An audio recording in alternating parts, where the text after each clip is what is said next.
Welcome to Life You Got This. Life You Got This, Misty Covington, guests, and any social media platforms used, including any references, links, or other knowledge resources, are for informational purposes only. Please seek professional assistance should you require it. If you believe you are in an emergency, call 911 immediately.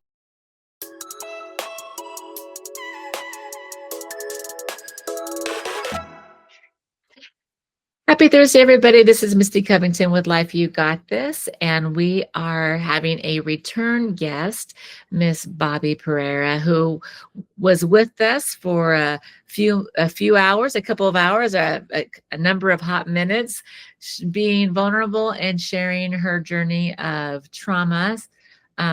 Different layers, but we'll just say sexual trauma. And you did a really great job on sharing some things that you were able to glean from and learn and apply in your life and then teach to other people. But after we were finished, you kind of sat with the recording and you're thinking, there is more that I think I'd like to share. So, because your whole intent is to help other people with tools, help other people not feel so alone. But your intent is to help. And so I really appreciate that. And before we get started, I want to remind people, even though I know it's in the disclaimer, that the topics we talk about are intense and they might be triggering. Even we talked about like re-listening it and watching it, you're like, whoa, things are showing up for me. And you kind of had to take care of yourself for a week or so, right, before we got to meet again. And so I appreciate that you shared that with me as well. So make sure you have your support people. Make sure you get professional help as needed. Nothing in here is going to be so detailed or explicit. We're not coloring by numbers here. We're just basically, I think you used the word like just a synopsis, and then some things that I think might be beneficial, or these are the things that were helpful for me, which I appreciate, Miss Bobbi. So with that, I'm going to just, let's get started. Like, if you went like, oh, lesson number one, or like, here, let me just give you a summary of the million things that happen so everyone really gets that. I get it. However you want to do it. The time is yours.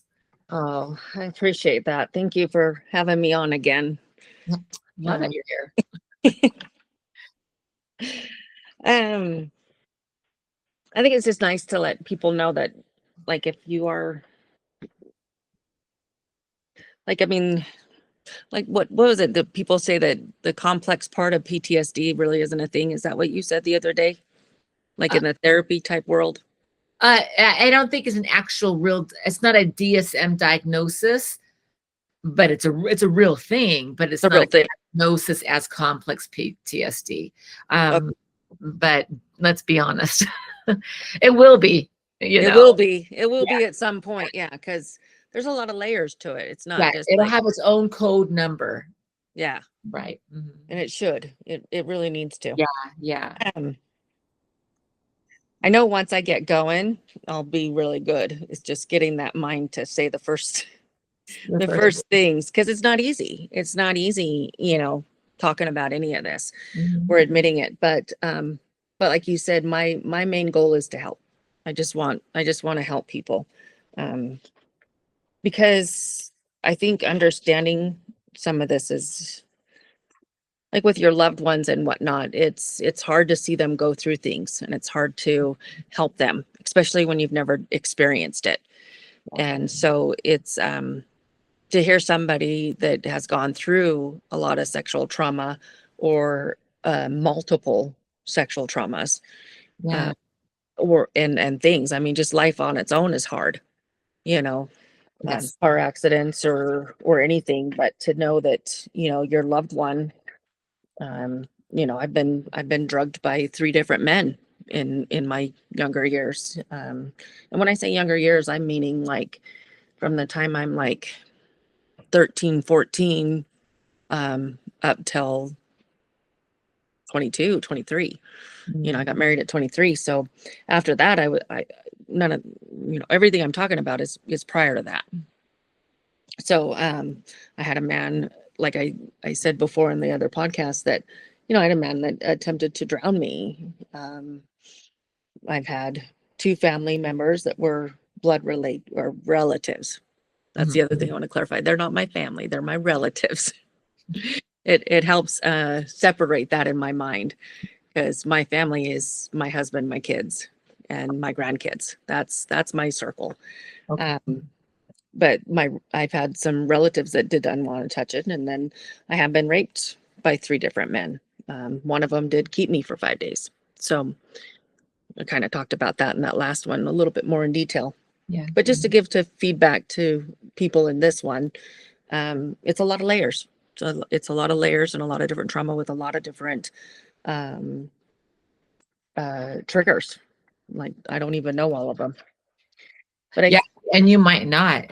Yeah, You could be driving and the song comes on and you feel what, and you don't even know, but it's the song. You know yeah, what I mean? That's getting it. Yeah. Mhm. Yeah. yeah. So I just there's a lot of tools that I use, a lot of things that I've learned and done, and quotes that I go back to quite often. So I just thought maybe I would share that. So Well, uh, love it. I appreciate you saying like at the beginning, like, people listening will have experienced it, or they will have family members who maybe have it, or loved ones, friends or family, right? Who have experienced this. And it's like, hey, I don't want anyone to feel like it's only them. Like they're not that we all want to be in a club, but we also it's more like you're not alone in a supportive way. And also, like, even though you might still be going through your journey, and maybe that will be your whole life, where you're at now from where you started at is different. And I think that you sharing and being vulnerable is helping people go, okay, there is a life outside of trauma, if that makes sense. And like, yes, and it's like, and even though it's a life experience, I can hang it up in the closet where it belongs. And I can take my lessons that I learned with me, but I don't have to take the trauma with me. Uh, yeah, but but it feels like you're taking the trauma with you at first, because you're thinking about it, you're having the flashbacks, you're doing the work. And so you're journaling, you're using the tools, right? hmm, You're going to share with us. Um, but yeah, I appreciate that. To me, you're speaking, but it's like most teenagers, their favorite coping skill is music. But the reason it's music is sometimes, and it can sound like a really dark, heavy song or really angry song. And sometimes it can be triggering, but sometimes it's like when they are feeling what I'm feeling right now. It's an angry song. It allows me to be angry. And so I think even though you're not singing, you could if you wanted to, it's like your spoken word can work like music does, as far as feeling a connection with someone who really gets these feelings, these fears, these thoughts, you know. absolutely, Oh, absolutely. There's times when like there's a song called I Prevail. Um, and it's one of those songs I'm like, oh my gosh, they're literally talking to me, yeah, like, because yeah, it's talking about how being fearful and frozen, and yeah, I'm thinking, oh my gosh, I have felt that. I yeah, have been fearful and frozen and couldn't react yeah. because of my fear was so strong. And it's like, oh my gosh, it just really, yeah, there's several songs, and that's one of my coping mechanisms. And I think that your words, people are going to go, oh, I thought that same thing. She's saying what I wished I had the words. I could find the words to say what she's saying, and you're saying it for them. That's all I'm saying. Is like you're going to be like a mouthpiece, like the song is for people who are listening. So, but thank Yeah, you for sharing, and you shared like, yeah, you shared more as far as like, I'm not going in detail, and you can go more, but like you just got through giving the briefest of synopsises. It's like the cliff notes of the cliff notes of the cliff notes of here's my experience, here's some, yeah, yeah, bullet of things that have happened to me. Yeah. yeah, yeah. And that's, I mean, and then you add regular life into it, and it's like, oh my gosh, it's very overwhelming. Uh, Yes. I remember, like, I told you that I was writing a book, and um, it's just for myself, really. I mean, maybe one day I'll publish it, maybe I won't. Well, But come I on thought, when you do. Come on back here and share. I will. I'll remember that. But there's a couple things that I wrote in there, and I'm like, and I don't remember if I got them from I can't I don't know if I got them from somewhere or if I really just thought of them myself. But I was kind of over the last couple of days, I was kind of looking at some of my notes from the book that I was writing Mhm. for myself, just to get this all out. Yeah. But one of them was, like memories. Memories are, it was sort of like, so as I was going through in the beginning, before I ever faced this. So 2017 is when my husband was like, okay, why are, you're changing. Question. Yeah, he asked the question, right? And Mhm. I've always told him I'm an open book. Just ask, I'm an open book, but he never asked the question. And Yeah. and that's when he asked the question. And so prior to that, it was like my memories were sort of a museum, like a movie or a collection, like an exhibit, one in which I was the curator and I was the player. So that's a quote that I put, or a line from my book, that um it never, like, I mean, I did say that I created Valley Bobby and then X Bobby, to how to deal with that. And I Mhm. think that was part of that. Like, okay, I was also, I knew I was the player, but I was like, no, happened to her, not me, Yeah, yeah, yeah. in order to just survive every day and to get to where I was at. Cause I just wanted to be a successful person, um, a wife and a mother. And it used to be, I would, when things would get hard as a manager or a mother, I would be like, okay, well, I've already lived through X, Y, and Z. Mhm. So, and they didn't get the best of me, so they're not going to get the best of me now. I'm going to win. I'm going to be successful. Used Yeah. to be like a motivator, right? Yeah.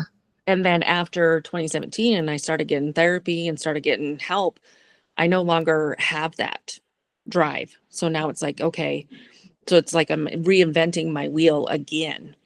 So it's like, okay, well, now it's now that I have more peace in my heart, then I'm going, maybe I don't even need to be a manager anymore.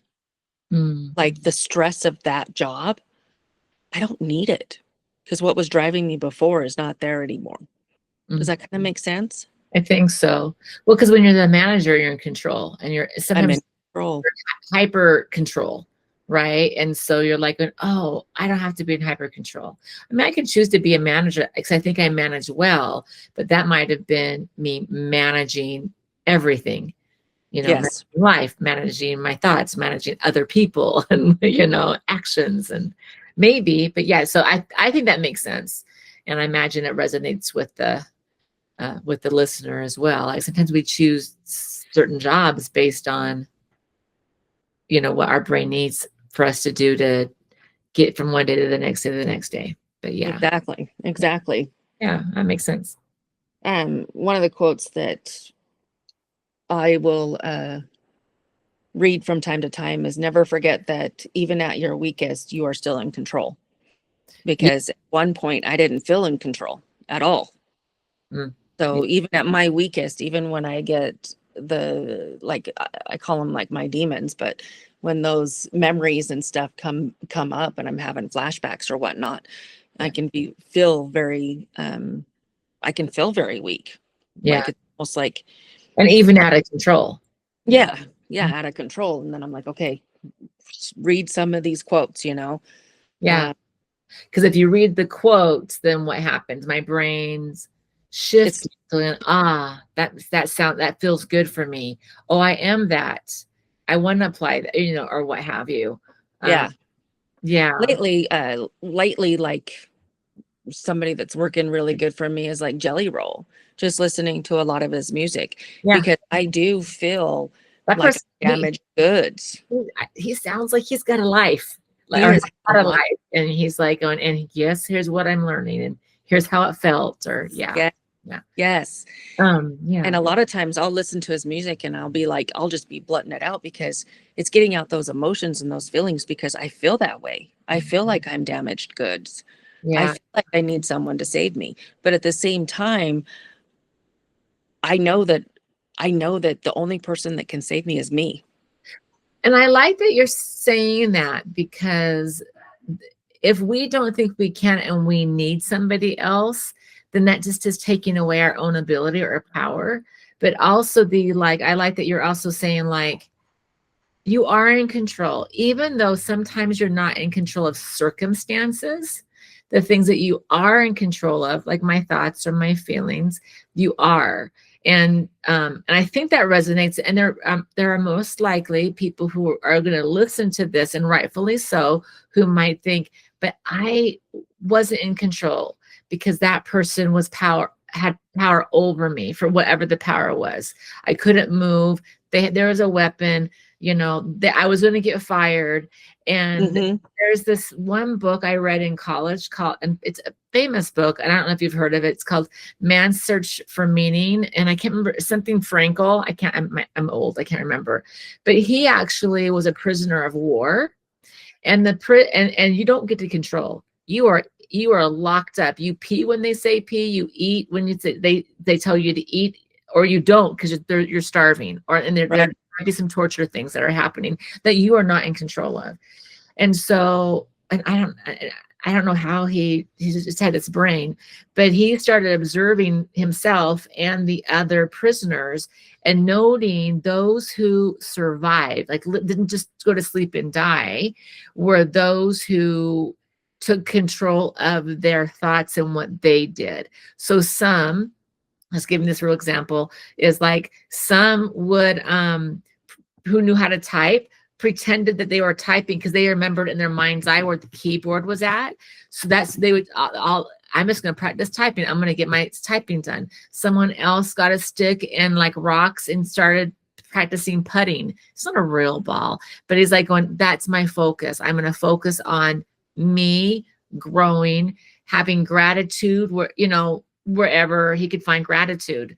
I'm not grateful I'm here. I'm grateful that while I'm here, I have some food. I mean, again, it's wartime, but I'm just using it as an example, because he goes, no, finding your meaning, finding purpose, and then taking control of it, because it's very controlling your brain. Best skill, right? And sometimes it feels like when you're having flashbacks, it does not feel like you have control over that. You're like saying, no, I listen to this music and then my brain relaxes. And then I have enough space where I'm like going, and I'm going to choose to feel this way. I'm having the memory, but I'm not going to reassign that feeling to it or that thought to it. But memories will happen. I mean, that's what I think you're saying. But trying to, yeah, trying to, because I mean, they still have power within them. Yeah. Okay. And those flashbacks and those memories, they do have power and they're validated, but at the same time, I also can control them now. Where for years I didn't feel like I had control over them. I had this memory, what I want to do with it. This feeling that came from this trigger, what I want to do with it. I like that.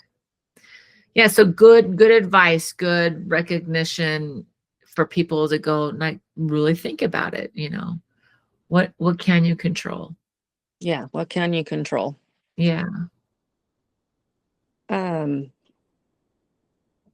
I'm looking at my notes because I'm like going, I love that you did that. I think I have 2 books I've been writing notes in, and I'm like, and I feel like it's not really coming out very well, but it's interesting how you can have like this conversation in your mind. And I'm like, okay, I'm going to talk to Misty about this, and I'm going to say this. And I get here and the camera's on me and I'm like, huh? Well, I mean, eventually the camera goes away. Like, we forget that we're being recorded. But also, I wasn't in your mind when you were preparing this either. No. Now I'm here and you're saying things, and then I'm interjecting, or I'm asking a question, or I'm relating to maybe the listener, and you're like, oh, that kind of derailed me. So but you're good, and I'm like, oh, maybe that's not coming out the way I meant it to. Well, I think it came out well. I just was stating your truth. No, I get it. No, I appreciate it.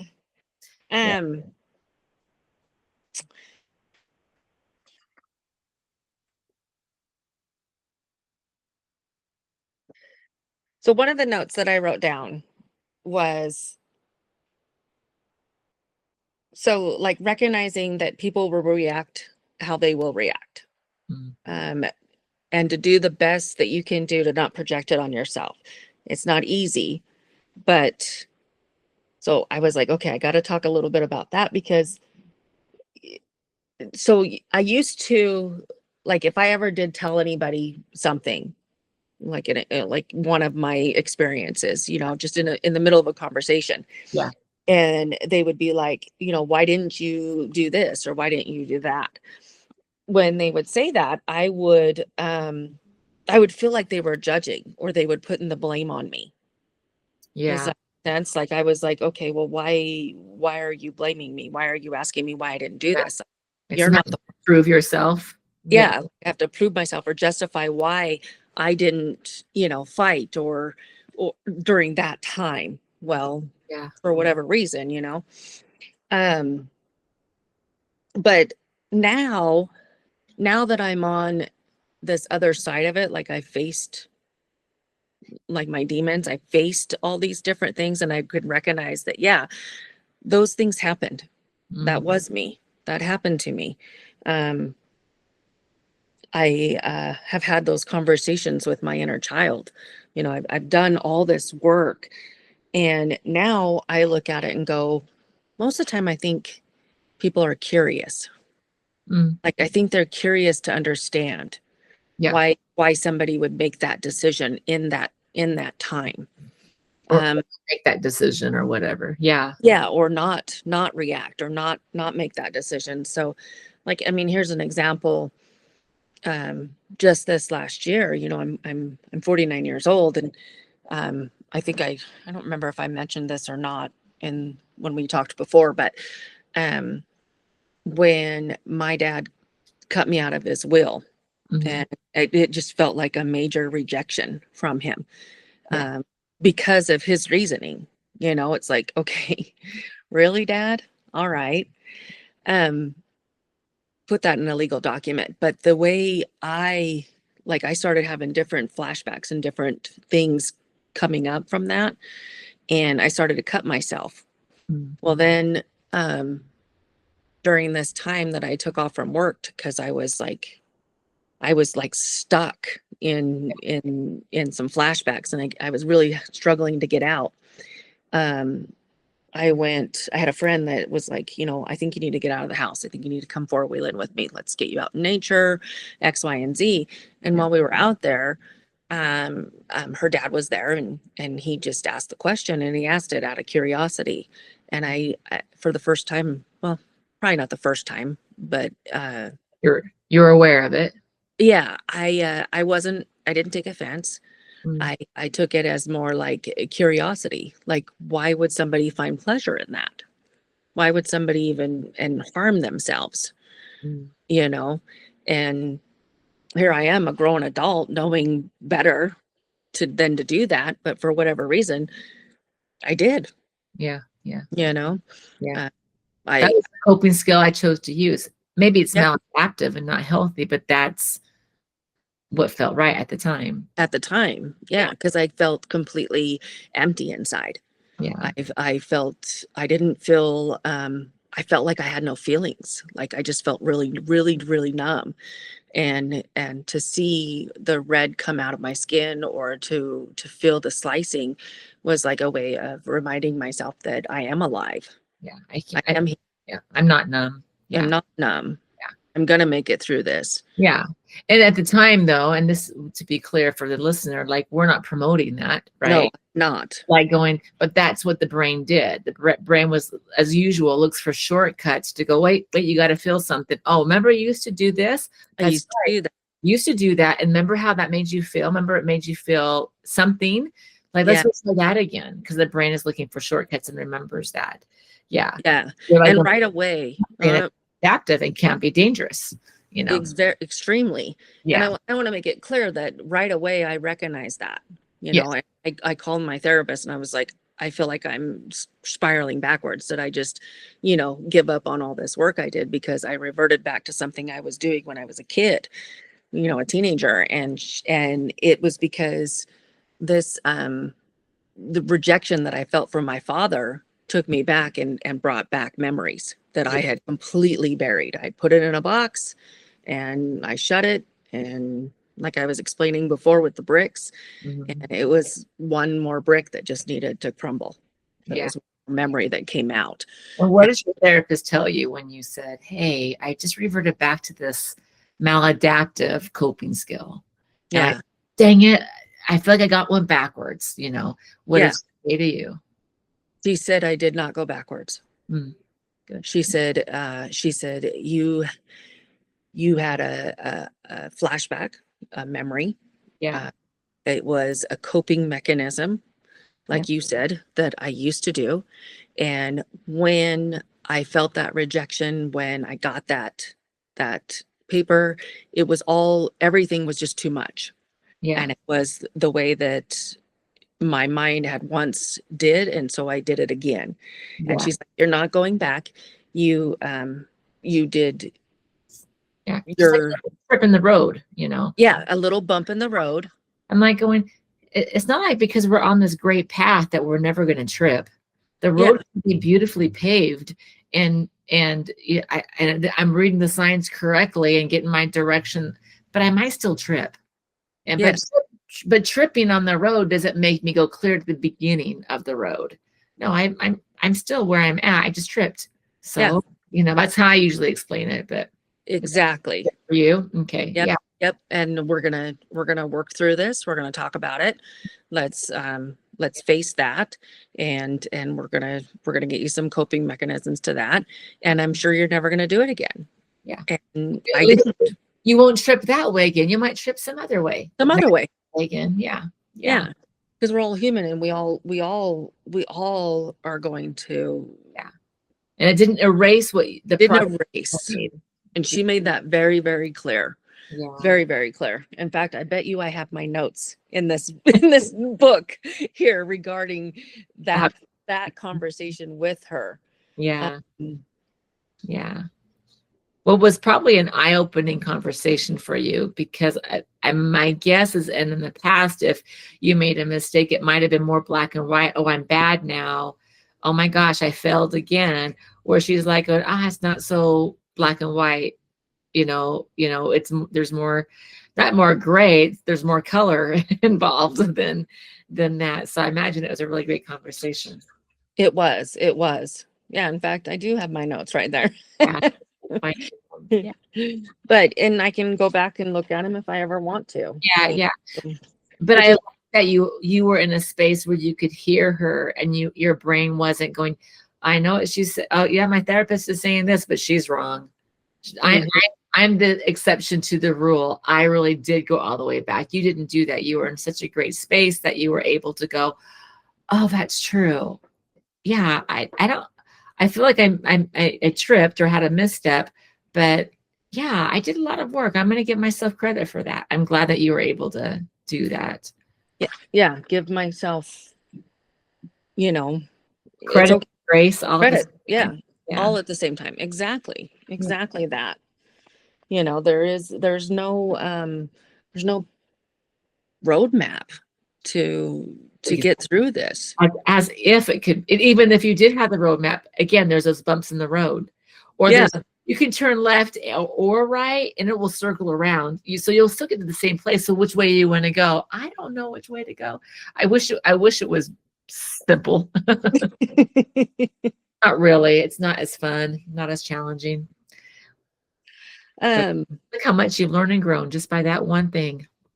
So, yes. you know, Well, and I used to have people um like when I was first talking about even writing a book. Oh, you're going to pull that victim card.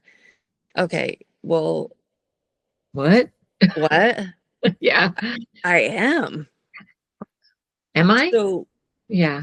I was a victim. So there is no victim card to Yeah. pull. Yeah. I was gonna say, what am I doing? What is I'm that? like, huh?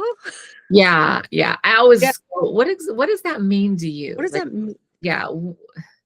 What, Yeah. what do you want me to get from that statement? Oh, you're going to pull out the victim card. Like, what do you want me to understand with what you're saying? Yeah. Yeah. That would Like, have been Well, I Right. was the victim. Then. But people say the victim. I hate even when they go victim stance. And by the way, therapists have a thing called victim stance too. Don't I'm like going, oh, I just think it messes the word up. It does. It does.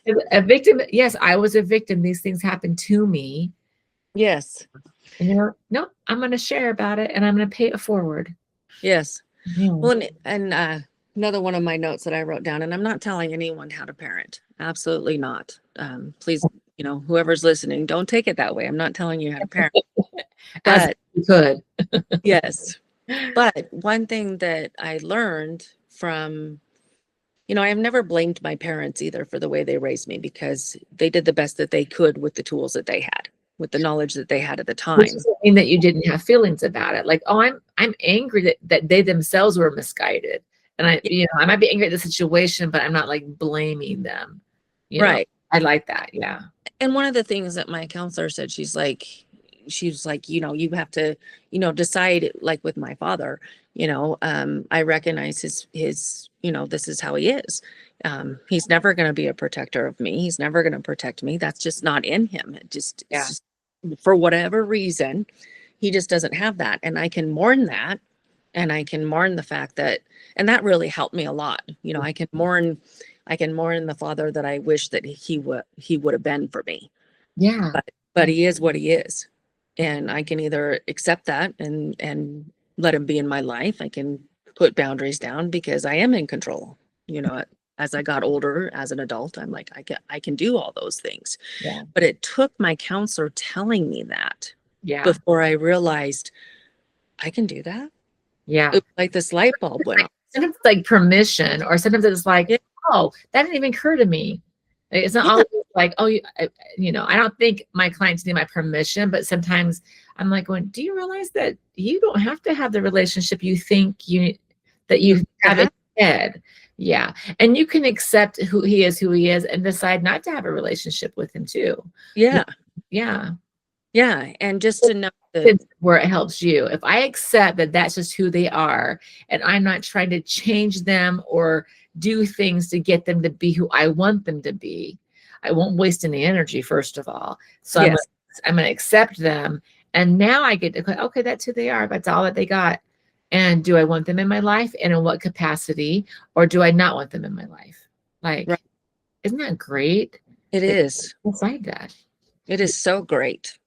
And one day, I mean, my dad even said that to me. He goes, I remember you telling me this. And I'm like, okay, where are you going with this? And it literally felt like you're going to use my words against me one day.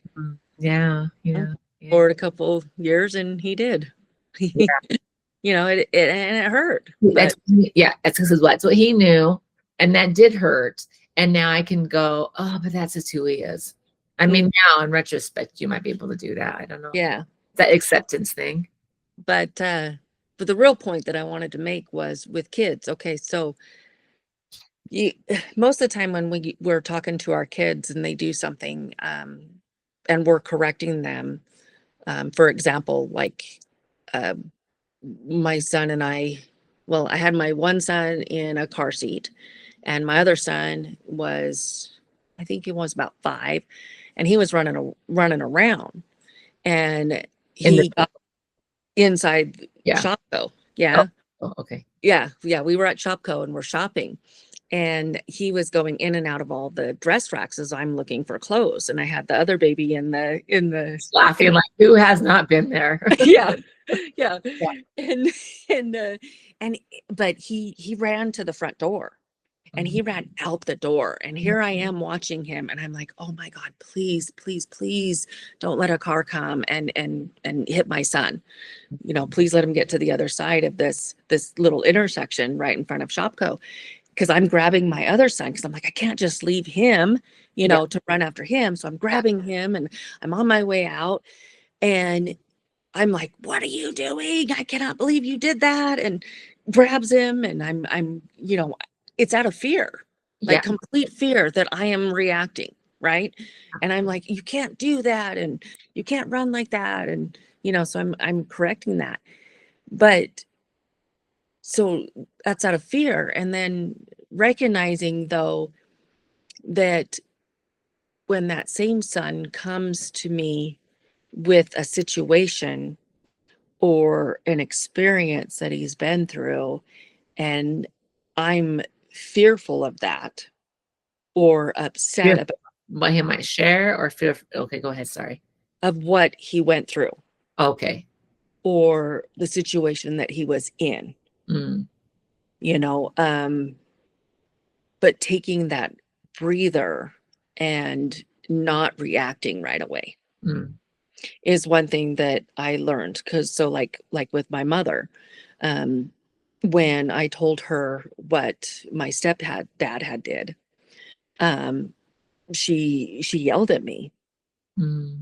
She, you know, and as a 14-year-old kid, I You know, what I do wrong? what did I do wrong?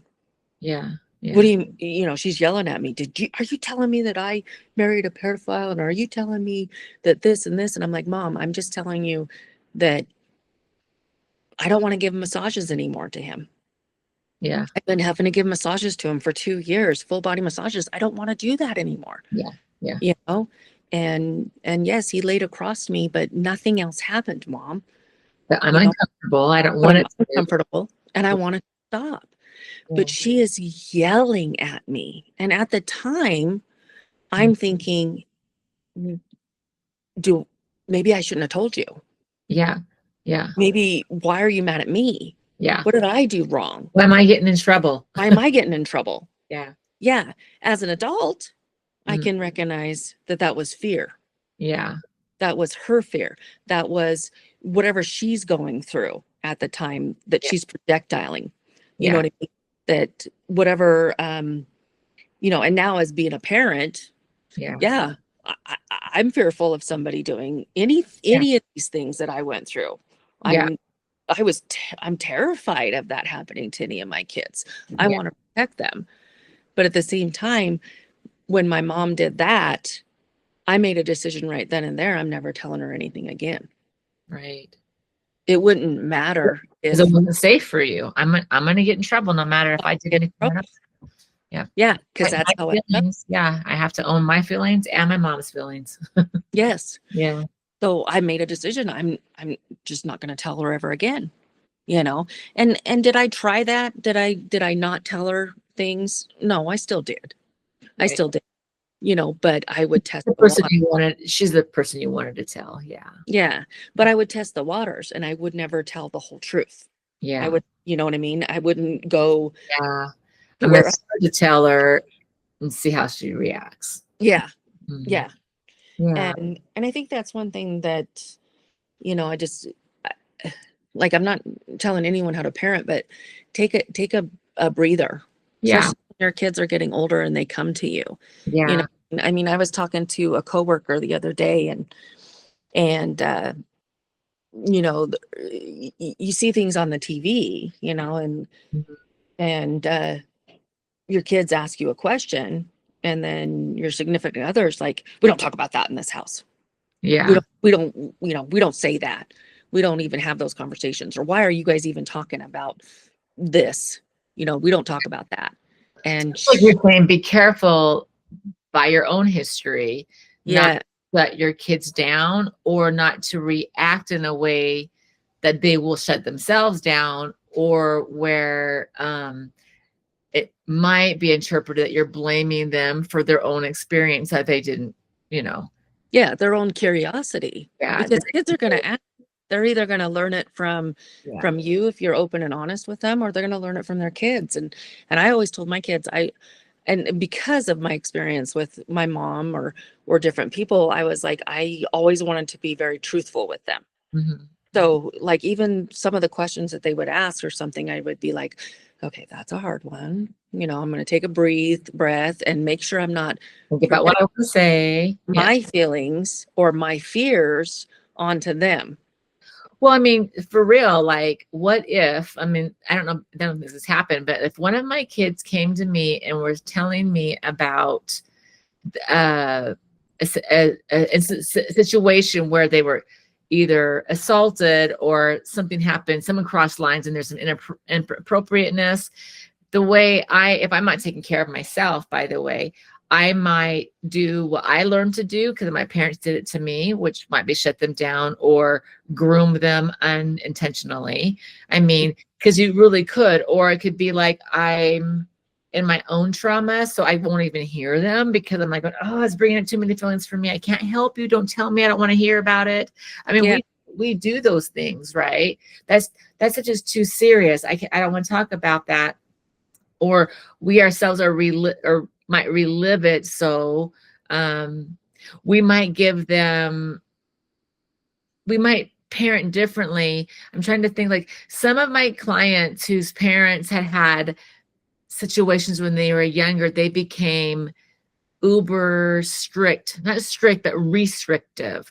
So because I had sexual trauma, you're not going to be out of my sight. So there's no sleepovers, there's no friends. Your friends can come over here. I carpool everywhere. There is no dating till you're, all those types of. I'm not saying people can parent how they want to, but sometimes that happens because of our experiences, and we are working our darndest so that they don't have those experiences. And even though it looks like we're protecting, we're really imprisoning them sometimes, if that makes sense. Yes.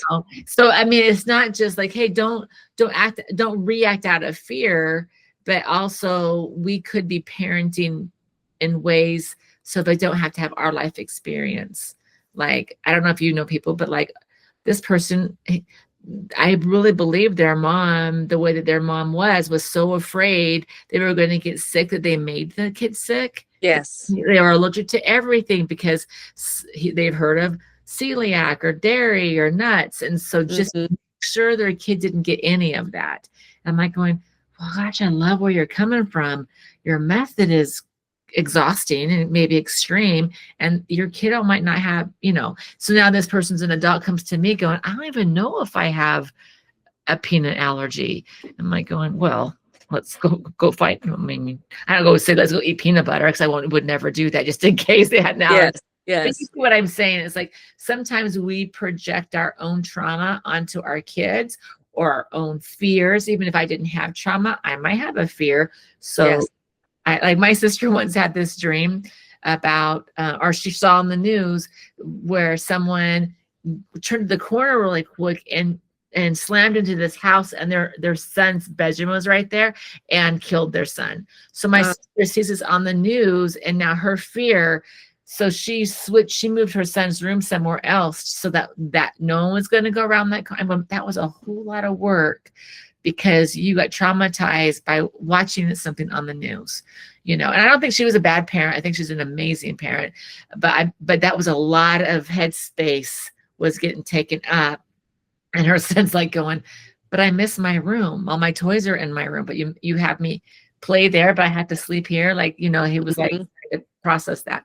So that's a simple example, I think, of like, yeah. I mean, I don't. Yeah. My sister. I just said her name. Sorry, my sister didn't even experience that herself. She saw someone else experience it, and it impacted her so much that now she reacted to it.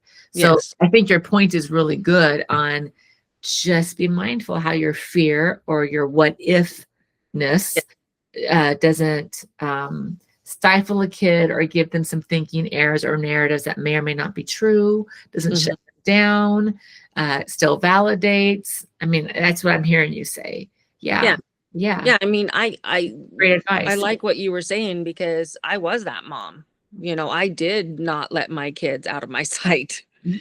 Well, gonna go up.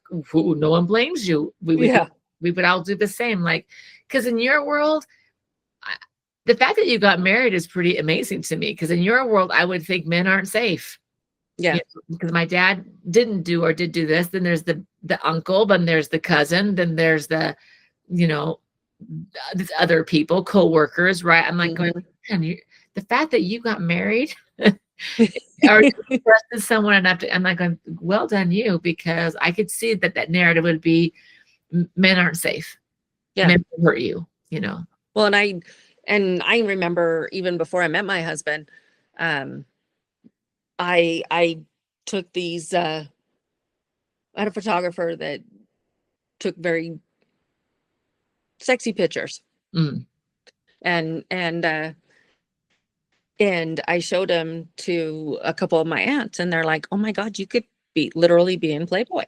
You should go be in Playboy, Mm. make all this money." And I seriously thought about it. I'm like, I could do that. Uh-huh. I would be fine with that Yeah, because my body's not my body anyways. That's sure. literally what I felt back then. None of my body wasn't my body, and they're not going to do anything that hasn't already happened. So Mm. yeah, might as well make some money with it. So I Sure. literally had that thought, and then I was like, but is that really what I want? Do I want that? Yeah. Or do I want to be married? And if I had kids, would I want them to see that? And I'm not judging anybody. You do what you got to do. Yeah. And if we would have had the internet back then like we do now, Please. there's some oh shoot, I don't even remember the name, but there's some apps and stuff. Oh yeah, I would have been on there making money. Yeah. I would have done that. Yeah. But back then there Flip. was Playboy and Hustler and all of those, or videos or whatever. The only two magazines I knew of, but yes. Yeah. But but yeah, I probably only page. So it's the only page? Whatever it is. I probably would have been part of that, making money off of that. Yeah. Yeah. So there's no judgment from me. I Yeah. would have done. Mhm. But I was like, I don't know if that's the path I want to go. And then I got to the point where I was like, I don't want any men. I don't want nobody. Yeah. I be by myself. Yeah. I don't want to date anyone. And then I met my husband. So the universe had different plans. Yeah. Well, He yeah. was like nobody I'd ever met. Well, he was safe. Please. Yeah. And it was weird too, because we met in as a side note, we met in see what's it, July for 2 weeks. Mhm. Didn't see each other the whole month of August. Met back up in September. He proposed in October, and we were married in February. And 26 years later, here we are. Yeah. Well done you. Well done, right? Very rare.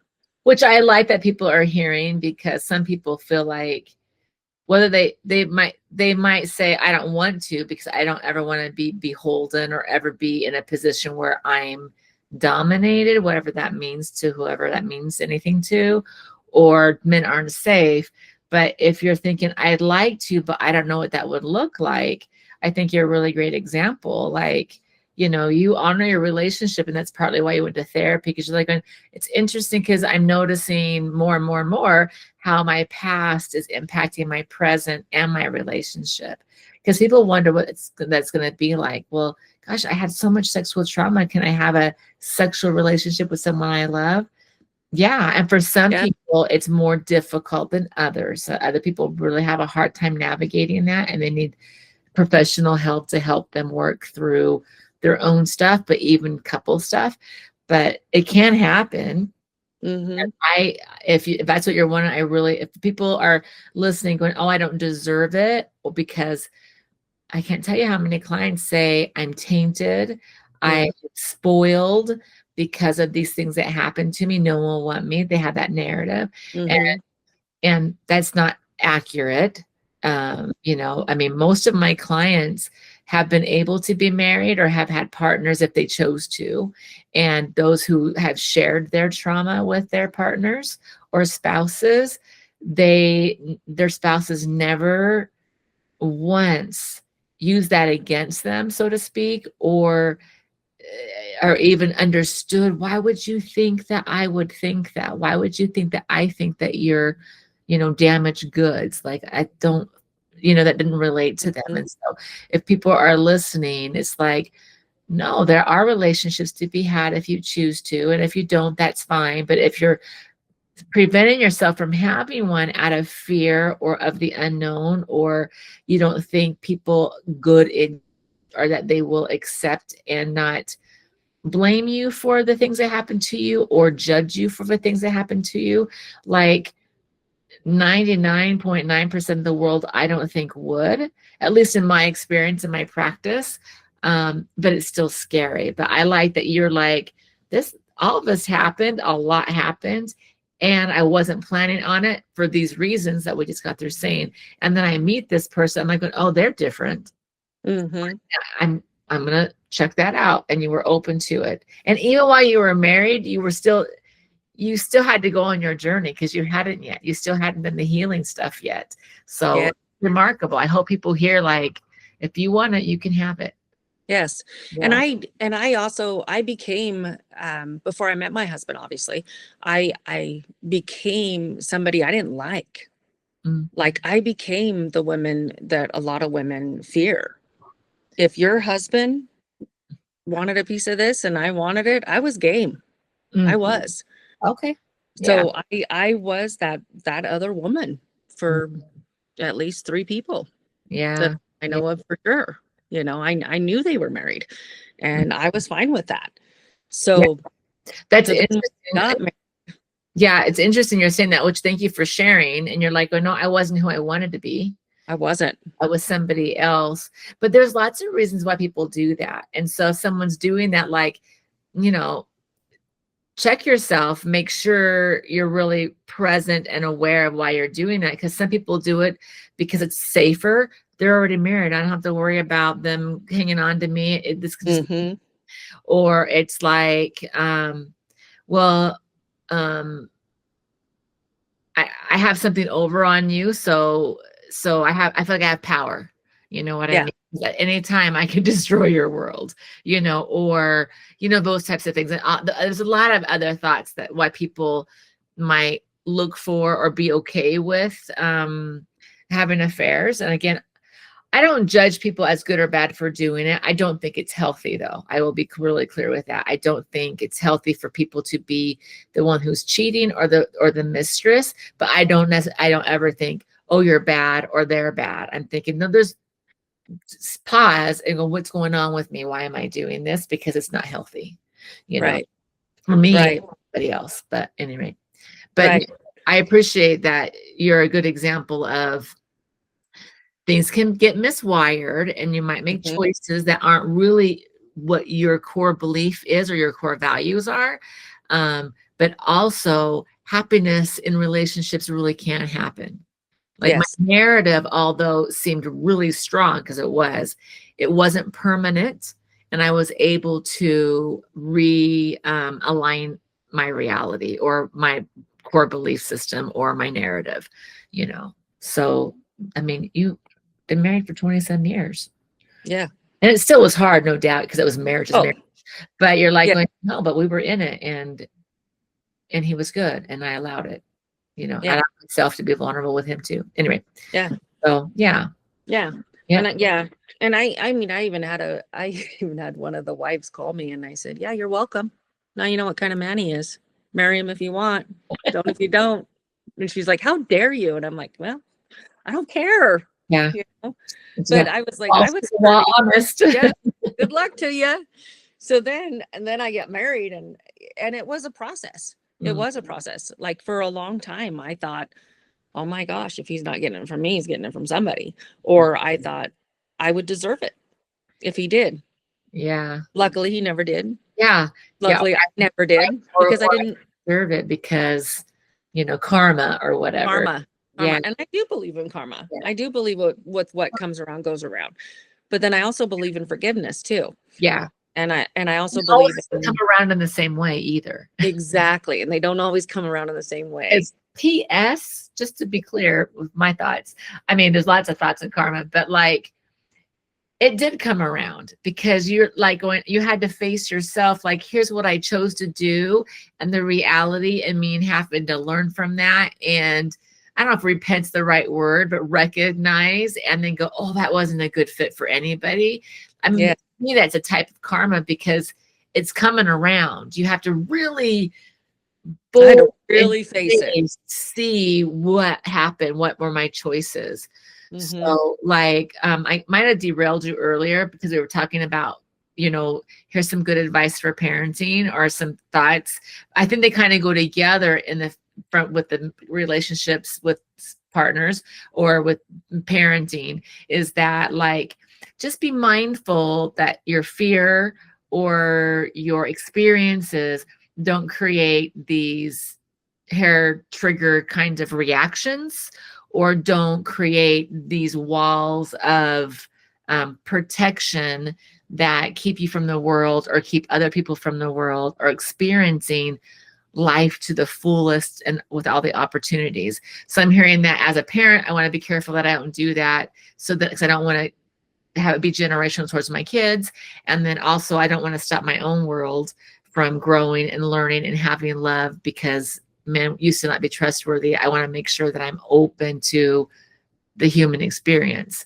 And so not being triggered by that either, and having that be projected on my whole life. I mean, I'm marrying those two things together, Yeah, but I wasn't sure if you absolutely. had more about parenting you wanted to talk about, or I think it's pretty good. I mean, No, not really. it just You be know, project. Yeah. yeah, I mean, uh, there's no real right or wrong way to parent. We're all doing the best that we can We do. know it. Yeah. Yeah, with Right. what we've got, right? So I think we got to give ourselves some grace, Yeah. you know, because we are doing the best. Yeah. And I think be a little humble with your kids too. I mean, honestly, I mean that worked really good for me. Yeah. Is it let my kids know that yeah, dad and we're doing the best that we can. Yeah. And this has been our story, but we want you to write your story. We're teaching you right from wrong. We're, you know, and we talked about that too, that we all kind of know right from wrong, just Yeah. naturally. We have those feelings of what's right and wrong, Yeah. but we're teaching how to be polite. We're teaching how to protect yourselves. We're teaching you all these life lessons to help you be a successful adult. Yeah. But we don't have all the answers. Yep. So And your we're answer for you might not be the same as for someone else, whether exactly, your kids or your spouse or a friend, you know. Yeah. exactly. So here, whenever I give advice, whether it's my kids or anyone, I'm like, this is the knowledge that I have. This is what I can bring to the table. Yeah. But you have a choice. You Yeah. get to choose to either take my advice Or learn from my, not, or learn or from, learn from it. yeah. Yeah. Yeah. And if you want to learn the hard way and you want to do the same mistake I did, well, That's good luck to you. that's a choice too. The Yeah. choice too. Yeah. But I make it very clear to them, you know, you get to choose, you know, just because we're conversing and just because we have different views doesn't mean that you don't get to make your choice. Yeah. And we've always been that way. Like, and I think it's like one of my sons, and most of us, especially if we have more than one child, we usually have one that's likes to push those boundaries Right. a little bit. Yeah. And you know, you tell them not to climb the tree, and the next thing you know, they're in the tree. And Yeah. you're going, And they're going, how many can I yes, climb today? yes. You're going, I just asked you not to climb the tree. Yeah. You know, so my one son, we used to have to sit him down and say, okay, I don't want you to climb the tree because this, or this, you know what I mean? So, Yeah. but he was always the one to push the boundaries. And so we're like, okay, well, if you climb the tree, then here's the possible consequences of that. What to expect. Yeah. And if you fall, here's the possible consequences of that. And you're the one that's going to have to feel it. Yeah. It's your choice. Yeah. Well, how many broken bones have we had? How many cuts and stitches and It's so hard as a parent not to say, oh, I told yeah. you. You're like, man, that choice was rough for you, wasn't it? That's all you Yeah. can say. All you could say. I told you so, but that doesn't do anything either. It doesn't do any good. Yeah. Yeah. Just, you know, Yeah. I want him to grow up being confident. I don't want him to, Yeah. Yeah. I don't want to belittle him. No. I think so. The first time that I was told to forgive my inner child, or that I could have peace, I was like, I was mad Yeah. because I was like, what do I need to forgive her for? You know, she's not the one that did those things, but at the same point, Yeah. I did, because as a victim or a survivor, however you want to look at it, you do ask those same questions that a lot of people ask. You know, why didn't I go to the police when I had the evidence? Why didn't I do this? Why didn't I do that? And like we talked about before, the whys are irrelevant. Yeah. You did what you did. So them, yeah, yeah, Yeah, to survive. So, I was like, you know what? I do need to talk to her and let her know whatever choice you made is fine. yeah, yeah. Okay. And it was, and it's not her responsibility. Her No. job was to be 13. Yeah. That's her job. And what do 13-year-olds do? Well, they're supposed to, play with makeup, maybe go out with their friends, listen to music. You know what I mean? Mhm. Start learning, like, oh, I'm learning my style. What do I want? What, all that kind of stuff. Yeah, they're not supposed to be hanging on to heavy things where someone's, violated them or gotten to their space. Yes. And they're also not supposed to be taking care of someone else's toxicity. Yes. But you were told that and you held on to it for a while. Yeah. Mhm. And now you don't. No, I don't. Yeah. So one thing in my journey before, then this is several years um before I even met the counselor that helped me the most, and before I even admitted anything to my husband, was was something that I so you see things on the news, and so this girl Elizabeth Smart was taken, Hmm. and I Girl. Yeah.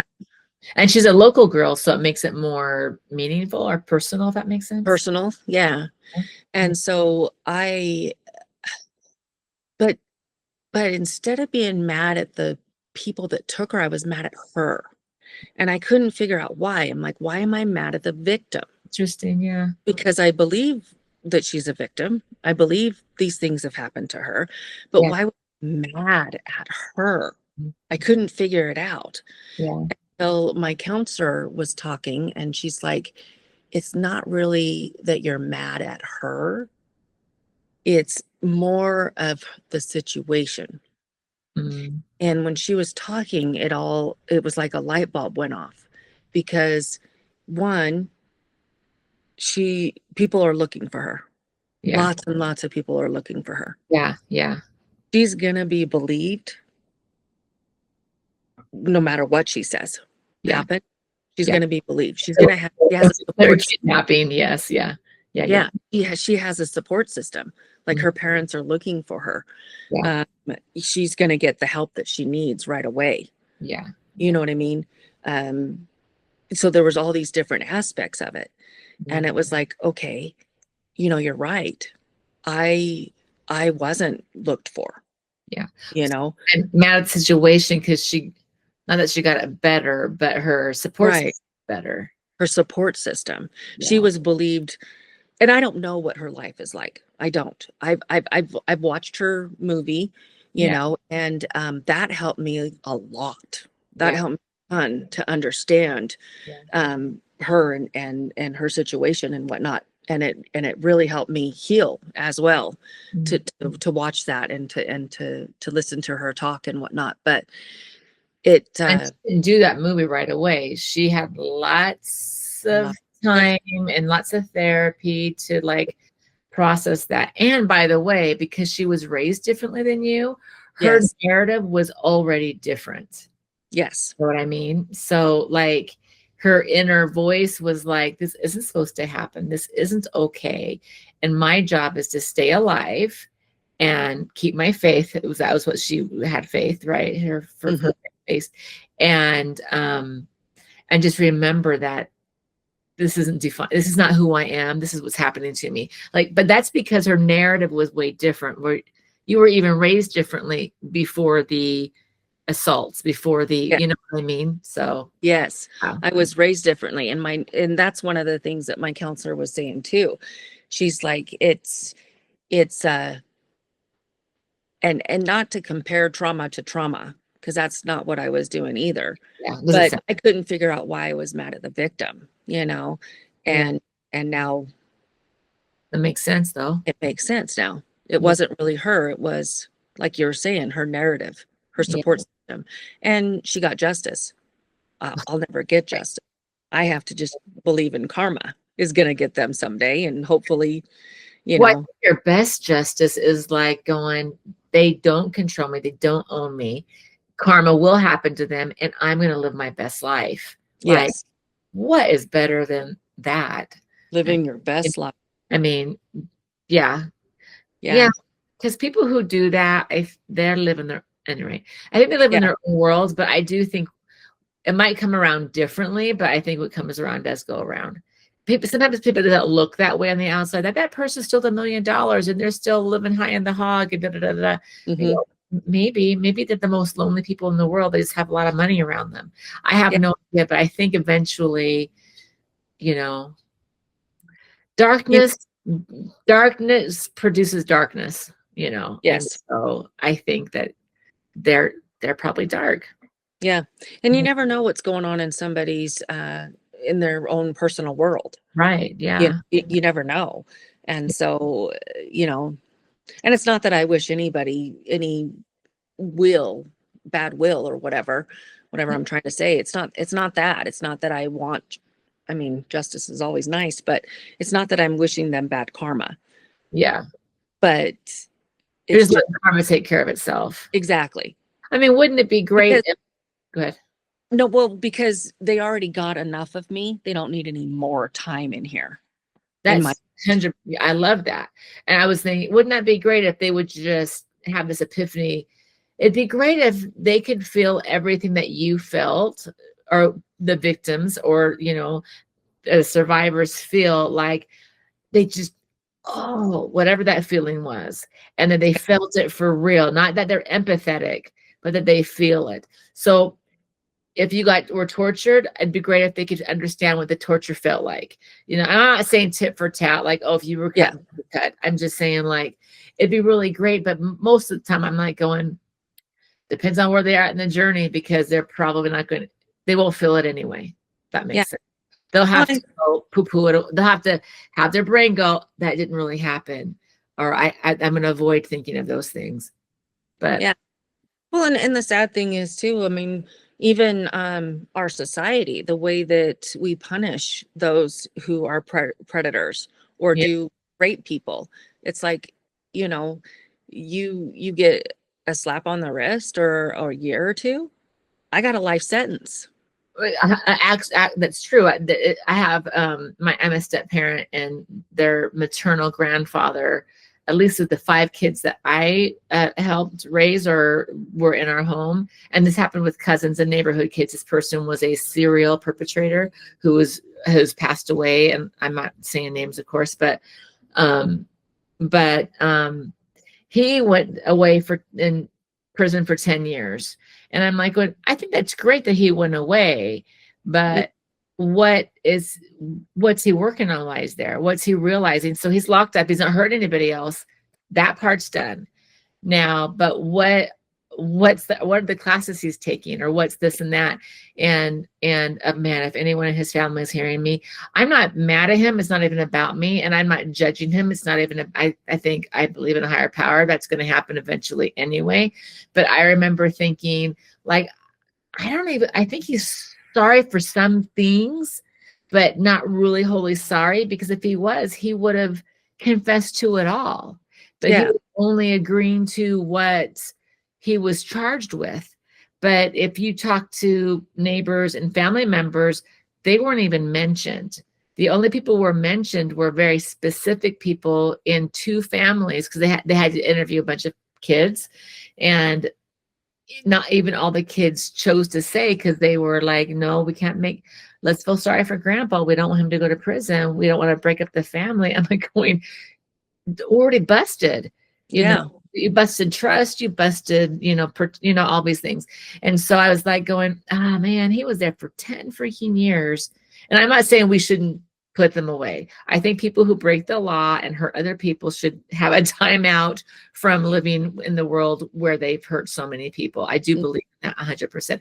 But I also think, like, nah, we need to do something so it resonates, so they get it, But yeah, like, the fact that you got accused with these 3 people, but then later on you're hearing about all these others, but you didn't what? I mean, yeah, I get the fear. I get why they're not.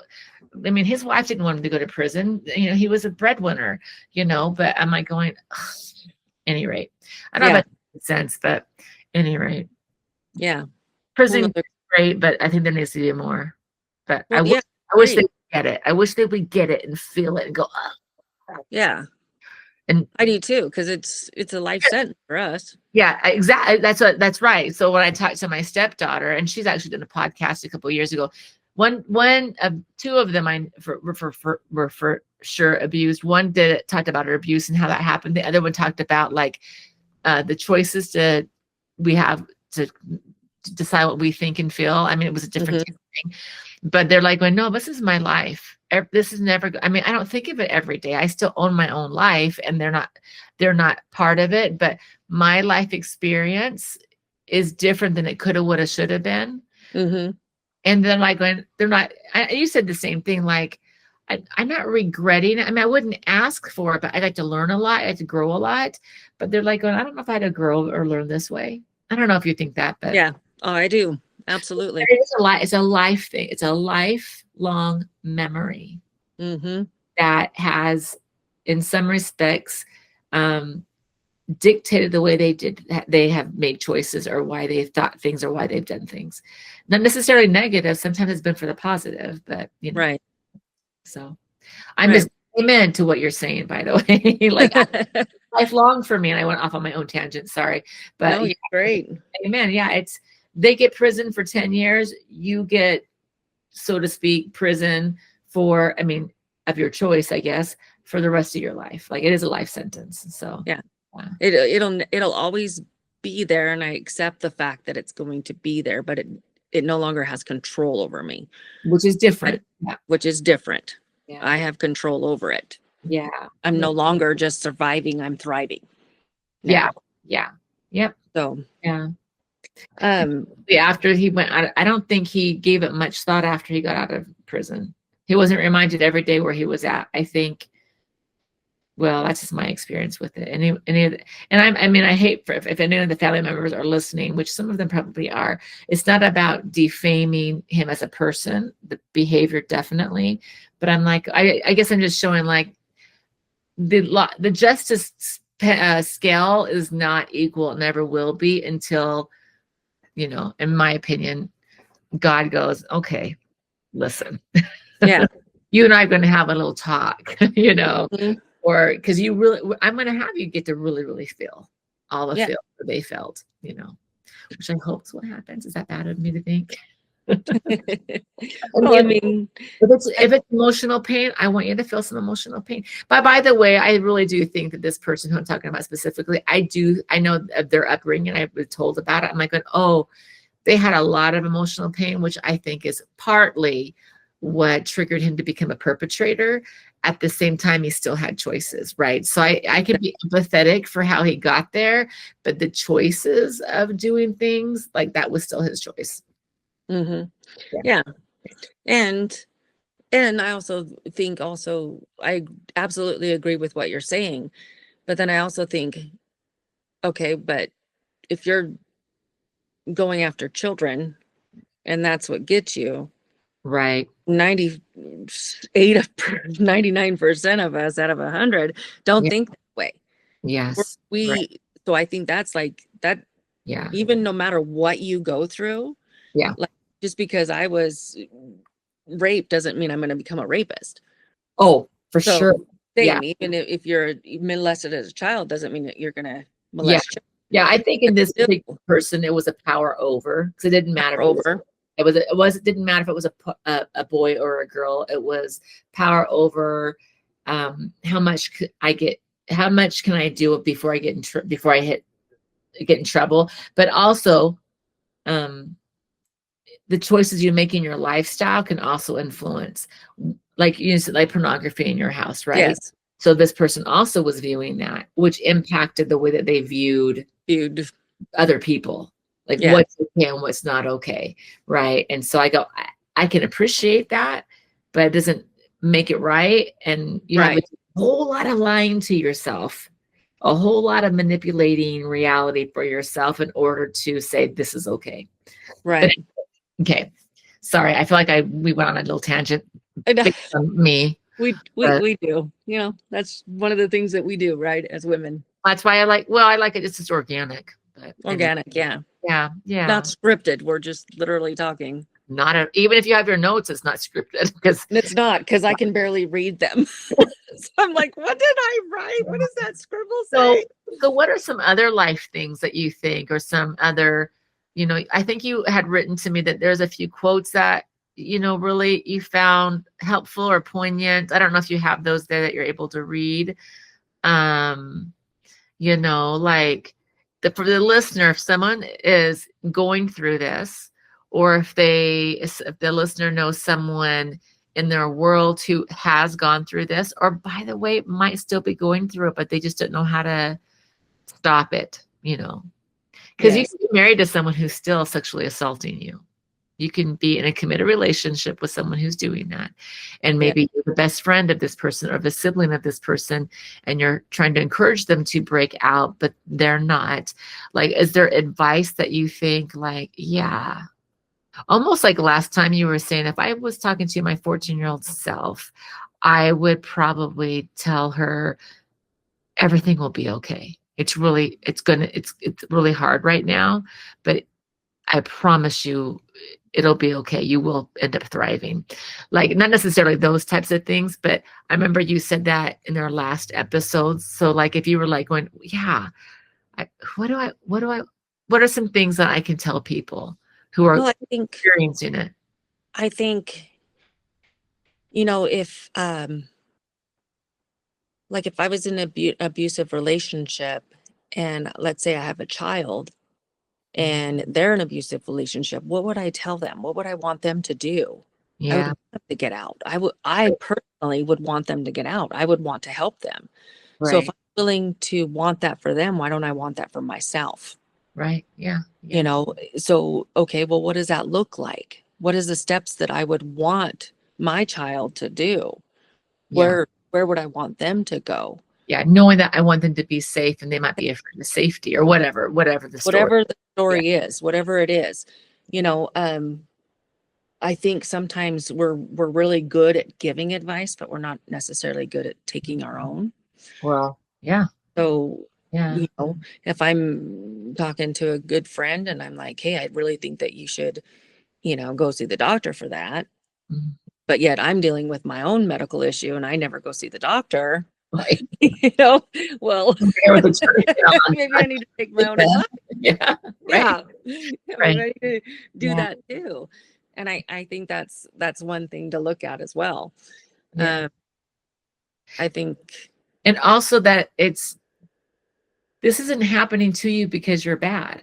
no, It's no. happening to you because someone else is making choices that are, you can say, I think the choices you can say are good or bad that the other people are making.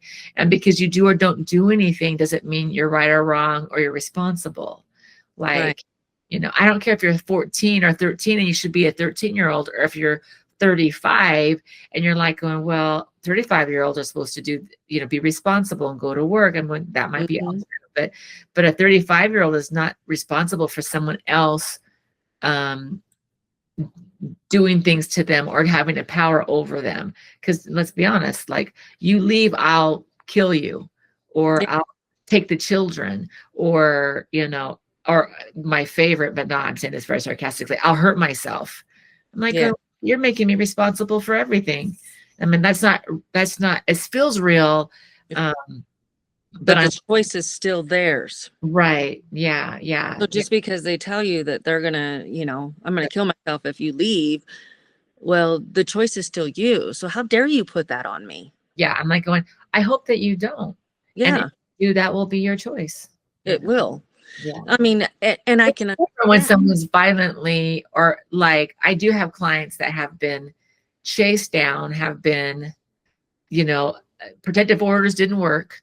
Yes. I understand that there are these outlying people, but the reality, I guess you're trying to say, and I'm trying to support, is like, stay if you feel like that's your only choice. I'm not saying you should get out or you're wrong. I'm like, just remember and just keep it in your head that these things are happening to you, not because you don't have value, not because you've done anything bad. It's because this other person has convinced themselves and is doing their darndest to convince you, brainwashing you, manipulate you to believe that you deserve this, that they have the right and you don't have any rights, that this is your job, that this is normal, you know. I mean, just because it's like it happens, right? Just because it happens a lot, I can't think of the word I'm trying to think, doesn't mean it's normal. We're just used to, you know, just because it's present. I mean, anyway, I mean, all of those things are, I guess, is what I think that I believe, but I'm also hearing you kind of say, you're saying it in different ways, but you're saying those same things, like, Yeah. because we might have listeners who are listening going, by golly, I'd like to go, but I really do believe they will hurt me or my kids. Yeah. Or if I go, I will have nothing. And no one's allowed to say, oh, but you'll figure it out. Like having zero money and being homeless is better than, I'm going, who are we to say that, right? Yeah, exactly. Yeah. So it's like going, no, you do what you think you have to do to be safe. But I'm praying, if you will, well, not just, if you will, I pray that the listeners know, like, they deserve more, they deserve better, that they did nothing wrong. Even if they said, yes, I'll marry you, or yes to sex, when it got to the part where they're saying no, or they're trying to say no, because sometimes words don't come, but we, you know, or we just go numb and we don't do anything, we get frozen. Even our frozenness is a type of no. Even if we are completely disassociated, our not participating, so to speak, is 100% a no. That the person who is perpetrating on us is ignoring. Yes. I mean, people who get roofied, that person's not even there. They are drugged, right? That person who drugged them knows that the whole way, and they're doing it intentionally. So they know it was a no. It started at a no. But anyway, so like, they're not bad. You know, if they do ever choose to leave, it will be okay. Find your people, find your support system. Because I would say, if you were going to, I'm assuming, me put words in your mouth and you can correct me, like you would say, go find some professional help. Find someone who's really good at this, really is expert in trauma therapy, this specific, who can help you navigate. My guess is you would say that. Would you say go find support? Absolutely. And I would also say, you don't owe the person, even though they might make you feel like you have to tell them everything, you don't. Yeah. You can set that boundary. You are okay to set that. You have permission to set those boundaries. Yeah. Permission to not tell your spouse or significant other everything. Oh yeah, for sure. Or even your therapist. Or I'd let them know, you can tell me as much detail as you want, or as little detail as you want. Yeah. It doesn't impact me at all. But sometimes people need a witness to the detail, and I'm open to stand witness, because I have this part of my brain that can definitely not counter transfer. I mean, I'm great at, like, I don't know why I just am, thank goodness, where they can tell me some pretty big things, and I'm like, oh, that happened to them, not me. Yeah. Well, I can sit and be empathetic, and I can even be angry for them. Gosh, that really irritates me for you, you know? But you don't carry it. Yeah. We need people like that. Otherwise, yeah. Therapists who catch themselves, they know, yeah, that's not going to be a good fit for me. And I'm going, that's right. So you're going to stick to this type of therapy, you know? Yeah. Yeah. Well, and like, I have one aunt that I talk to quite often, just so that we can find strength in each other, because sometimes standing up or admitting your truth can be an extremely lonely place. Yeah. It can be extremely lonely, and a lot of people don't do it for whatever their reasons are, but it can be very, very lonely. And so I'll always remind myself that, like, pioneers with strength, it's pioneers with strength of a lion. Yeah. Like, and you might not feel like it, but I'll read that quote, like, pioneers with strength of a lion, to stand up for what's right, power, and there's power in numbers, but it's still a lonely place to be. It is. It can be very lonely, but but her and I together are Mhm. power in numbers.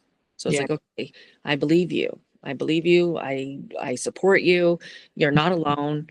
So, find your person, find somebody that can be that for you. Yeah. Uh, if you can, because Yeah. you know, I've had people that have had that kind of control over me, and I've had a boyfriend once that was like, oh, okay, so now that you did that, I get to do whatever I want. Well, Yeah. I wish I could tell that girl, no, that's not true. Yeah. Yeah, Yeah. he doesn't get that kind of control over you, or get to guilt you into doing the things that he wants. That's still his choice, not yours. Yeah. But it is what it is. But I Yeah. learn from it. Yeah. Yeah. Yeah. Yeah. And if you don't find your person and you're still in that situation, then hopefully in your own internal dialogue, you can still recognize that you are a survivor. You're experiencing it still, but you're still surviving. You're still there. And so, and there are lots of people in the world, and we're in a very specific space, and there are people who listen to me from different states, but on my website, lifeyougotthis.com, it's the U, like the letter U, not the word YOU. It's just life you got this. There's a resource page that has like hotlines and those types of things that are nationwide, not like we're in Utah, right? And so Hmm. specific to Utah, but for like suicide preventions, for like trauma, for emergency care, all those types of things, and or like substance stuff. That's on my website. I'm thinking, man, I haven't updated it for a long time. I probably should update it. But you can find those resources. And even if you're like, oh man, that's really hard, as crazy as it is, you literally can call any hospital or any like just regular emergency number, and they will give you resources immediately because they're at the ready. I wouldn't say necessarily call 911 unless you're in an emergency situation, but like I can call a hospital right now and go, hey, what's my local blah blah blah blah, where can I go, where's a local shelter I can go to that you might not be able to find just in your regular search, because some of Hmm. those don't have addresses and phone numbers, so you have to go to a place like a hospital or like to get the 411 on it. So so that, because I know in Utah we have a few shelters and stuff like that nobody knows where they're located at. There's no address That's awesome. for safety reasons, right? Yeah. Any rate. So I'm just putting that out there because, whether you're in Utah or not, if you need some run to the Life You Got This, and you'll see a resource page that has that on there. And then like, yeah, call Yeah. any hospital, any ambulance center, any police station. Because you can call a general police station, you know. And you can even walk into an ER and just ask the questions. You don't have to sit down and wait and pay a bazillion dollars for the ER. You could just go in there. I, I need a resource. I'm so sorry if everyone's hearing this. I have a dog that is barking. Welcome to real life, everybody. Uh, um so anyway, any other yeah. thought? Just your tools, find what works for you, Yeah. and those might change, they might evolve, like there's music and there's Yeah. journaling and notebooks, and you don't have to share them with anybody. Yeah. Arts, crafts, sports, biking, running, Yeah. And those are like coping swimming. skills, but they're also really good for overall mental health, because when you're doing things you enjoy, your feel good hormones are firing, so your mood gets better. Yes. And you can see like, oh, I can do this, even though my memory or my triggers are icky. I'm doing this, I really love doing it, I'm in this moment, I'm doing this, I get a reprieve from Mhm. the icky. Yeah. And Yes. by the way, I like that you said that is probably, I'd probably say honesty, or like vulnerability in therapy, and journaling are probably the two biggest tools that help people process and get to where they're wanting to in their own journey quicker than most things will. I mean, all the modalities are great. IFS, EMDR, those are great. But if I am authentic and vulnerable, where here's what really is going on with me. And if I'm able to journal it, even if I journal it in the office with my therapist, that processing, that writing the sentences, that it's like that self-validation and thinking about it as I'm writing and going, oh, that's a aha moment. I didn't know, I forgot that happened. And it shows up, or I don't really think this. I really think this, that really helps Yes. for journey. I mean, if I could get everybody to write a journal, even Yes. if everything's great, still write in a journal. It could be bullet points. It could be art journaling, an art form of journaling is just as great as writing. They're all different, but anyway, yeah. Yes. I would agree with that. Yeah. And find a way to just take some time for yourself and give yourself permission to take the time for yourself. Yeah. Yeah. Because so many times, especially as we go through our chapters of life, of marriage and work and stress and kids and X, Y, and Z, Yeah. we just feel like we don't even have 10 minutes for ourselves. Yeah. But take it. Fair. Yeah. Yes, take it, find it. I Yeah. know for a short time, I got into books. Mm. And I wasn't a reader. I wasn't a reader growing up. I could care less about reading, didn't want to read. Yeah. And my husband actually handed me a book, and it just started me down this path. But I loved getting out of my mind. Yeah. I wasn't in here. They're more like fiction books. Fiction books. Than Yes. like educational or self-help books. Although those are fine too. Oh, I mean, yeah, they're great. And I've read several. But it was like an escape from everyday life. Yes. Not necessarily from my past, but like I have screaming kids right now. I'm gonna go take a bath and read this book. Read this chapter. Yeah. Absolutely. Yeah. And I would do that quite often, and even take it to work and I always loved it when I would find a book that I would be reading and I would still be thinking about it. And I'm like, oh, I'm on break. Yeah. And I can't wait to get back to break so I can read 15 more minutes of my book. You had to put a timer on. Okay, I had a 20-minute lunch break. Yep. So I put timers. Yes. Yeah. No. So find those good books. Yeah. Even if you and do the self-care. And self-care. One of the things that you did, I think you mentioned this twice at two different times in your journey, was you took some time off of work. So whether that was I took a PTO time for one day to hash things out with my spouse because we were talking about stuff, and that was good because guess what? Kids are at school. No one's at home. So I've got all this space, and it doesn't have to be with your spouse. Like take a mental health day just for you. If you want to watch comedies all day, watch comedies, eat bonbons, whatever. Sometimes we need to build that in. Sometimes you need to schedule the do nothing days. Especially if you have kids and they're at school, or you're like going, hey grandma, kids can they stay night? Can you have them the whole next day so that I can be on my own? And you send your husband off fishing with his friends or your spouse or your partner, or they can be there too. But you can do that. Like I remember as a therapist, I love being a therapist, but I would go, you know what? I have been slammed. And so I would take a PTO day off during the week so that no one else is around. No kids, my husband's at work. So I literally was like going, oh, tomorrow I have PTO. So they get off and go. And you're on your own. And I sleep in and I stay in my pajamas all day long. I may or may not shower. I may not go work out. It just depends. It's my day off.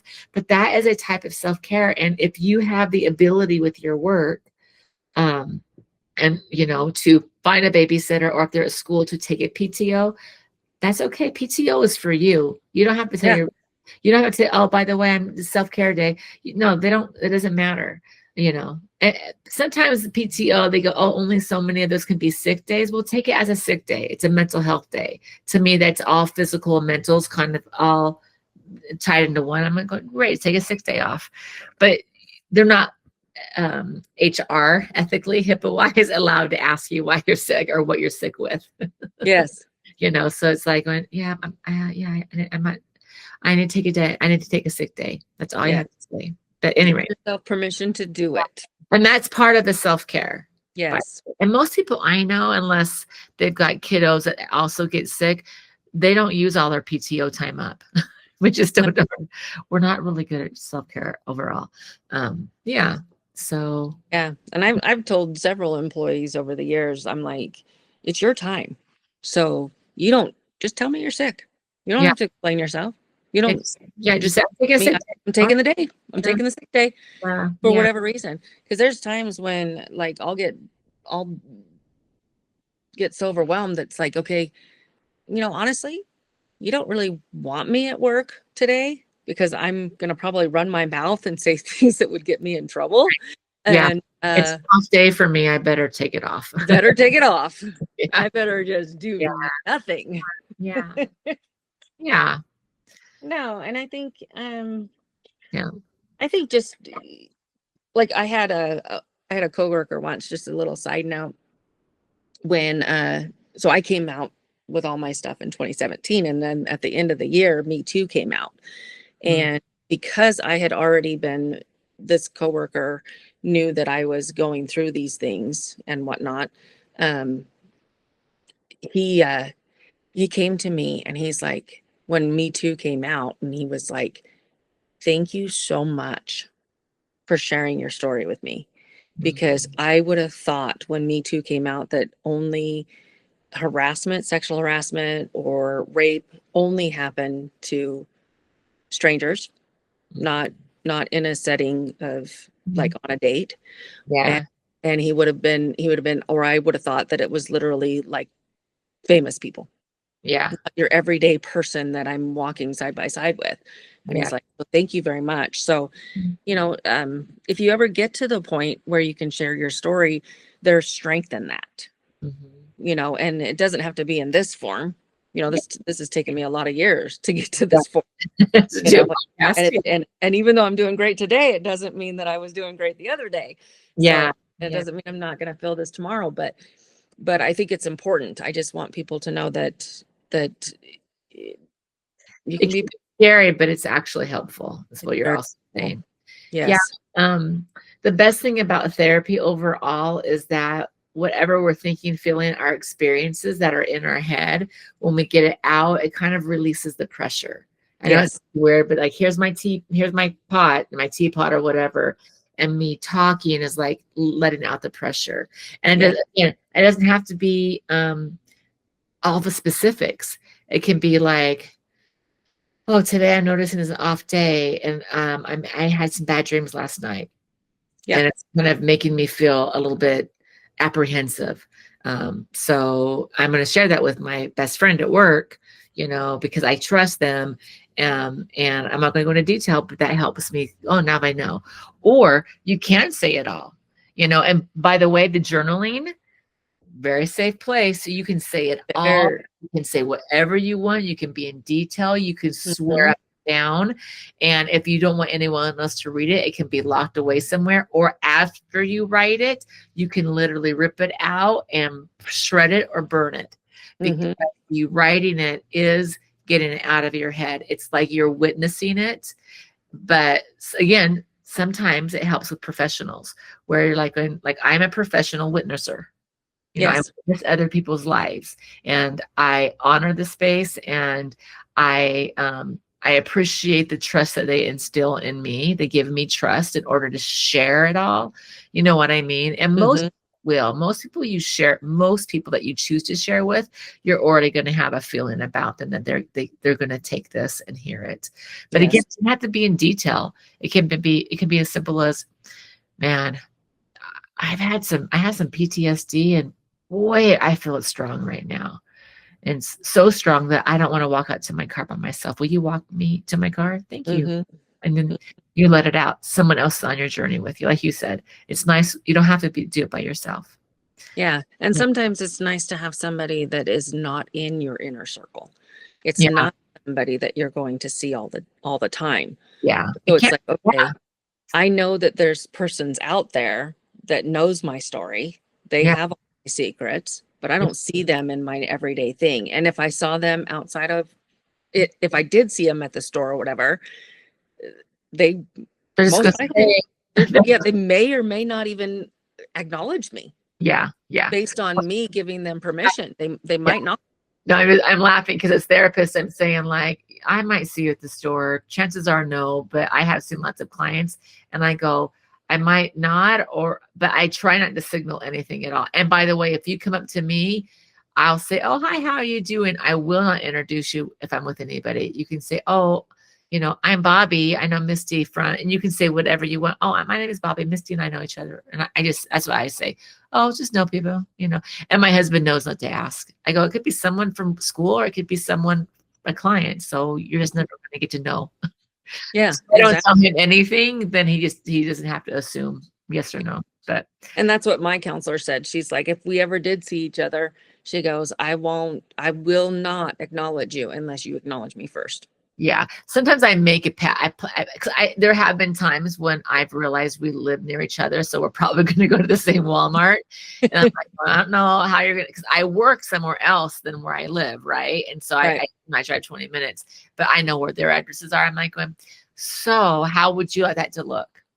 You Mm-hmm. know, it was just, hey, Bobbi, how you doing? Oh, great. Okay, we'll see you later. I'm not going to say see you at our next appointment. I would never do that, but you know what I mean? Like, Yeah. I often, anyway, we digress. But yeah, so it's like, tell your story. There's whether you do it in a tape, you do it in artwork.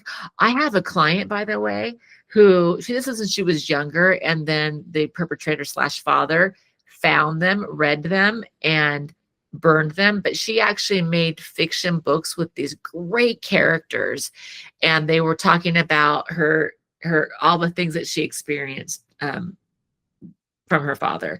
And because there's the knight in shining armor, and then it was really kind of a fantasy sci-fi kind of book. But if you knew her life like her father did, he was able to put himself and things in it, so he burned them, because he's like, oh my gosh, this is going to be weaponized against me, because he was guilty. Not that she would have ever done that, but that's how she got her story out, is she created these characters, and she had probably like there were a series of books, and I'm like going, well, you can rewrite them. And she goes, Yeah. maybe I will one day. But that's another way. Like, if you don't want to journal it, then create a book out of it. It doesn't have to be, here's my name and this is what happened. It could be once upon a time, blah, blah, blah, blah, blah, in a land far, far away. It can be that too. It's still great, but talking about it, getting it out is kind of what you're saying. Yes. Good. Absolutely. That's the number one reason people go to therapy, so they can talk it out. Mm-hmm. Yeah. I've had people come in before and they go, you're only going to see me once, but I need you to know this. I need someone to hear my story. And so they tell me, I've had like people who are like undercover cops, whatever, and they come in, they pay cash. I don't even know if their name's real or not. But when they came in, they go, here's what they told the office, because the office would go, what is that? We can't do that.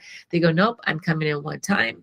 Here's my name. And then, and they're not, and so they tell me these, I'm going, whoa, that was a lot there. And you're welcome to come back or not. Like, you don't have to, but they're like going, if I do not tell someone all the things that I've witnessed or seen or experienced because of my undercover job, then yeah. And I've had people who were, I'll say celebrity, who are like, I don't know, they didn't even know me, but they will come in just for a little bit and then they leave, and everything's confidential, but I'm assuming that some people are like, they've been burned before, Yeah. So usually appointments aren't necessarily in their name. So, but they show up and you're like, oh, okay. But at any rate, yeah, talk it out, share it. Yep. If you want. We're just saying, here's some tools that are helpful. Yes. Talking about it is helpful. If it's a big trauma, however you want to define big trauma, and you think that you're going to jump down the rabbit hole and not be able to get out, 100% go to a professional, because your best friend might not know what to do if you disassociate, or those types of things. So I do want to kind of put that disclaimer in there, like, use your best friend, tell the stranger on the bus, because you're never going to see them again. Do whatever you want. But if you think you sharing your story is going to bring up something where you might feel you're not going to be able to recover. You're going to be so overwhelmed. Please go find professionals that are trained to help you through that. Right. I'm seeing you look down at your notes. You have, Yes, I am. like, we're about winding down, but I also want to make sure that you are able to share. I think also, like, I was just reading about like forgiveness. Mm, It's really about just, it means letting it go. It has nothing to do with condoning the behavior. It's just letting the whole thing go, yeah. Or forgetting even. or Yeah. even forgetting it. Yeah. Not letting it take control of you. Yeah. Yeah. Yeah. Like one of the things that sometimes I'll say is, like, I forgive you for not being the way I wanted you to be. I forgive you and I set you free. Like Yeah. it's just permission to Yeah. set me free so that I have peace. Yeah. Or I Just forgive little you. quotes. I forgive you for not knowing. It's Yeah, not knowing or no, you didn't know. Or whatever. for whatever you need to. Yeah. Yeah, whatever the case might be in yours. Yeah. But yeah, I hope this helps someone, and um It yeah, will. I have no doubt. yeah. I really don't know how to end. Oh no, that's fine. No, that's great. No, I mean, like, no, I mean, I just want to make sure you have the space to do that. But no, like, forgiveness is great. It's usually for us, not the other It person. is for us. Right? It's to help us move forward, not Mhm. necessarily forgetting, but not being bound by, or like you were saying about your forgiveness. Yeah, and I was just going through and through my notes, Uh, and I just went past a letter that I had written to someone with no intention of giving it to him. oh yeah, yeah. I've done that before too. I have people do that with grief a lot. Right. Yeah. Like someone who's here who doesn't know about the passing or the person who's passed.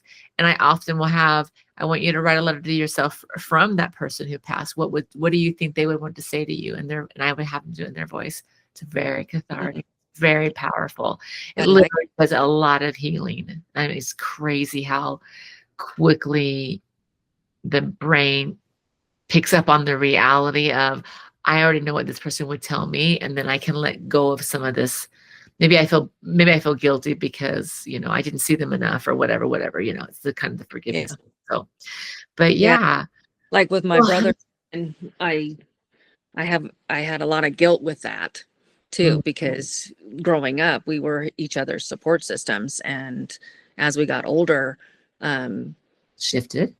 we shifted. Yeah. Yeah, we became estranged when he died, and I had a Mm, lot of guilt from that yeah. because we didn't get to work it out. Yeah. Yeah. But at the end of the day, I I know he loves me just as much as I loved him. Yeah. Yeah. And Love him. that happens a lot. That's I'm like, when write them a letter, say all the things you want them to know, and then have them write you a letter back. And they're like going, it's so weird because I was the one that was writing it, but I literally did it in their voice. And it's so Yeah, healing. I'm just saying, it's so healing. It's yeah. crazy. It I'm seems gonna like magic. Yeah, yeah, try that out. I'm actually your gonna therapist. do that. You like to write and you journal. Try that out. See how that fits. I am going to. And same with the Yeah, listener. Most of the things that I do, I'm like, oh, that might work. And so I do try those things on my own, by the way. Like if I do IFS, PS, I had to do to be trained, you have to also be the client to do, you have to be the client. So it's like most therapists were like, oh, we understand how it works, not because we were just trained, but we had to experience it ourselves. And so, but at any rate, yeah, try that out. Well, gosh, Miss Bobbi, thank you so much. I'm glad that we got to have a part 2 to this so that you could give some clarity and then also give some of the things that you've learned from your journey and give some advice and some tools to other people. I want to thank the listeners for joining us. We know your time is valuable and appreciate when you come and join and spend your time with us, I guess is what I'm trying to say. Remember that you can always contact us at lifeyougotthis.com with any questions or concerns, or if you have a story that you would like to share and to help others and pay it forward that way. We would love to have you on. And as my usual, remember, this is your life. You got this. Bye-bye.